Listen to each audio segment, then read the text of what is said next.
उत्तराखंड के उत्तरकाशी में सिलक्यारा टनल में फंसे 41 मजदूरों को सकुशल बाहर निकाल लिया गया है। 17 दिनों के रेस्क्यू ऑपरेशन के बाद एनडीआरएफ और एसडीआरएफ की टीमों ने मजदूरों को बाहर निकाला। प्रधानमंत्री नरेंद्र मोदी ने टनल से बाहर आए 41 मजदूरों से फोन पर बात की। आइए हम आपको सुनाते हैं। नमस्ते सर। नमस्ते। क्या शुभ नाम आपका? शबा अहमद बोल रहा हूँ sir, Navayuga engineering company limited से सर। देखिए, मैं मेरा टेलीफोन जो है उसको स्पीकर पे रखा है ताकि मेरे साथ जो लोग बैठे हैं वे भी आपकी बातें सुनना चाहेंगे। सबसे पहले तो मैं सभी आपके और आपके सभी साथियों को बधाई देता हूं। एक सुखरूप हम इतने संकट के बाद भी निकल पाए और मेरे लिए तो बहुत ही खुशी की बात है। मैं शब्दों में वर्णन भी नहीं कर सकता हूं, वरना कुछ भी बुरा हो जाता तो शायद मन को इतनी कैसे संभाल पाते कहना कठिन था। तो ये केदारनाथ बाबा की, बद्रीनाथ भगवान की कृपा रही कि हम सब स्वकुशल आप लोग आए हैं और 16-17 दिन समय कम नहीं होता है। आप लोगों ने बहुत बड़ी हिम्मत दिखाई और एक दूसरे का हौसला बनाए रखा। ये सबसे बड़ी बात है, क्योंकि ऐसे समय इन्हें रेलवे के डिब्बे में भी साथ साथ चलते हैं तो कभी न कभी तो तू मैं हो जाती है, लेकिन उसके बावजूद भी आपने सारा धैर्य रखा। मैं लगातार जानकारियां लेते रहता था, मुख्यमंत्री जी से भी लगातार संपर्क में रहता था, मेरे पीएमओ के भी अफसर वहां आकर के बैठे थे, तो जानकारियां रहती थी, लेकिन चिंता तो कम होती नहीं है। जानकारियों से तो समाधान तो होता नहीं है।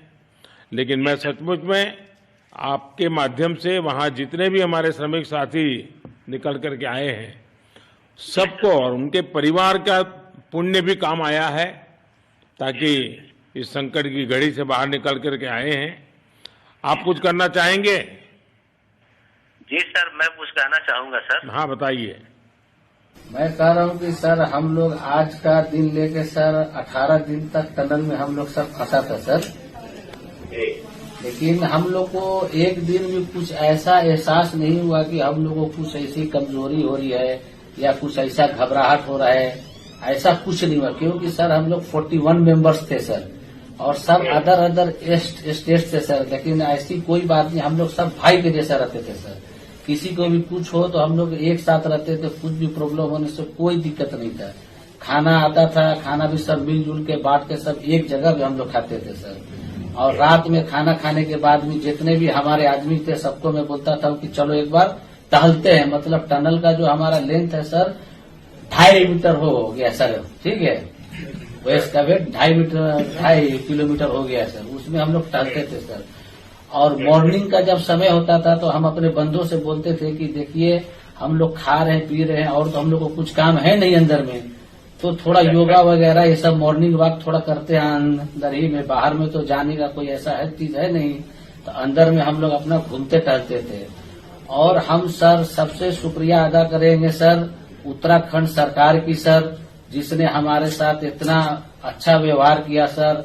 और हमारे माननीय मुख्यमंत्री धामी साहब हमसे बराबर कांटेक्ट करते थे सर, उनका भी बहुत बहुत शुक्रिया अदा करेंगे सर। वो हम लोग का बराबर हालचाल लेते थे सर, फोन करते थे। और आज भी जब हम लोग टनल से बाहर निकले तो धामी साहब ने हम लोग को गले लगाया, और बीके साहब भी थे सर, उन्होंने भी हम लोग को तहे दिल से शुक्रिया अदा किया और हम लोग को गले लगाया सर। हाँ, इस बार तो बीके सिंह भी पूरा समय वहां रहे और वे भी बिल्कुल डिसिप्लिन, जैसे उनकी जो सोल्जर वाली ट्रेनिंग है ना, वो पूरी ट्रेनिंग इस बार उन्होंने दिखाई। जी सर, जी सर। लेकिन मैंने सुना कि आप में से कोई योगा भी जानता था, तो योगा वगैरह भी करते थे? जी सर, वही मॉर्निंग में सर योगा वगैरह सिखाता था सर हम लोग का करना। अंदर में तो कुछ खाने पीने के अलावा और तो कुछ काम है नहीं सर जी। तो मॉर्निंग में हम लोग मॉर्निंग वॉक करते थे और योगा कुछ करते थे कि आदमी का सेहत बना रहे। वहीं पीएम मोदी ने रेस्क्यू ऑपरेशन को सफल बनाने वाले जवानों की सराहना करते हुए कहा कि उनकी बहादुरी और संकल्प शक्ति ने हमारे श्रमिकों भाइयों को नया जीवन दिया है। इस मिशन में शामिल हर किसी की मानवता और टीम वर्क की एक अद्भुत मिसाल कायम की है। इस वीडियो में इतना ही। आप हमारे चैनल हिंदुस्तान एक्सप्रेस को यूट्यूब पर सब्सक्राइब करें, लाइक और शेयर जरूर करें।